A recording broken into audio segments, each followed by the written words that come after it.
সব ধরনের অ্যারেঞ্জমেন্টস এবং ট্রাফিক যাতে স্মুথ থাকে সেই ধরনের অ্যারেঞ্জমেন্টসও করা হয়েছে।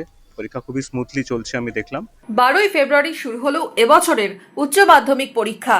উচ্চ মাধ্যমিকের চতুর্থ সেমিস্টারের পরীক্ষা শুরুর দিনে একেবারে সরেজমিনে পরীক্ষা কেন্দ্র পরিদর্শনে মুর্শিদাবাদ জেলাশাসক নিতিন সিংহানিয়া ছিলেন। মুর্শিদাবাদের অতিরিক্ত জেলাশাসক সাধারণ দীননারায়ণ ঘোষ বহরমপুরে গোড়াবাজার ঈশ্বরচন্দ্র ইনস্টিটিউশন পরিদর্শন করেন তারা। এই পরীক্ষা কেন্দ্রে পরীক্ষার্থীর সংখ্যা প্রায় 265। পরীক্ষা কেন্দ্রের বাইরে অপেক্ষারত অভিভাবকদের সাথেও ক্ষণিকের সাক্ষাৎ সারেন জেলাশাসক। এরপরই পরীক্ষা কেন্দ্রের পরিস্থিতি খতিয়ে দেখেন।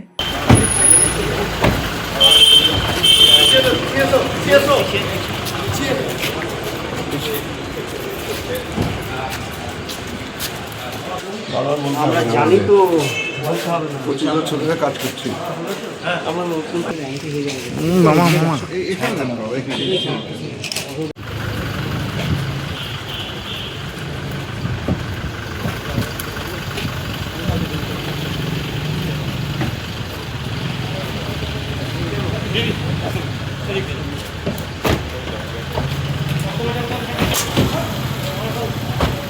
জেলা শিক্ষা দপ্তর সূত্রে জানা গেছে, এবছর মুর্শিদাবাদ জেলায় উচ্চ মাধ্যমিকের চতুর্থ সেমিস্টারে মোট পরীক্ষার্থীর সংখ্যা 59,538 জন। তার মধ্যে ছাত্রী পরীক্ষার্থীর সংখ্যা 35,511 জন এবং ছাত্র সংখ্যা 24,027 জন। জেলায় মোট পরীক্ষা কেন্দ্র রয়েছে 127টি। তার মধ্যে মূল কেন্দ্র 75টি এবং উপকেন্দ্র রয়েছে 52টি।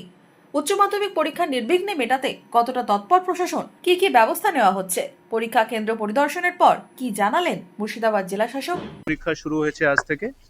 বাংলার পেপার আছে এবং পুরো জেলা জুড়ে প্রায় 60,000 ছাত্রছাত্রীরা পরীক্ষা দিচ্ছেন। আমাদের 127টা ভেন্যুতে অ্যারেঞ্জমেন্টস করা হয়েছে, কোনো অসুবিধা হচ্ছে না। এই ভেন্যুতে গোড়াবাজার ঈশ্বরচন্দ্র ইনস্টিটিউশনে এখানে প্রায় 265 ছাত্রছাত্রীরা পরীক্ষা দিচ্ছেন এবং সুস্থভাবে আছে, কোনো অসুবিধা নেই। প্রতি বছরই মাধ্যমিক উচ্চ মাধ্যমিক পরীক্ষা ঘিরে বাড়তি সতর্কতা থাকে প্রশাসনের। এবারেও ব্যতিক্রম নয় তা বলাই বাহুল্য। 11 তারিখ শেষ হয়েছে মাধ্যমিক পরীক্ষা। 12 তারিখ মাধ্যমিকের ঐচ্ছিক বিষয়ের পরীক্ষার মাঝেই শুরু হয়ে গেল উচ্চ মাধ্যমিক পরীক্ষা। একেবারেই পিঠোপিঠি দুই পরীক্ষা। উল্লেখ্য, 2025 শিক্ষাবর্ষ থেকে রাজ্যে উচ্চ মাধ্যমিকে চালু হয়েছে সেমিস্টার পদ্ধতি। পশ্চিমবঙ্গ উচ্চ মাধ্যমিক শিক্ষা সংসদ সূত্রে জানা গেছে, 12ই ফেব্রুয়ারি থেকে 27শে ফেব্রুয়ারি পর্যন্ত চলবে উচ্চ মাধ্যমিক পরীক্ষা। Bureau report, imagine community media.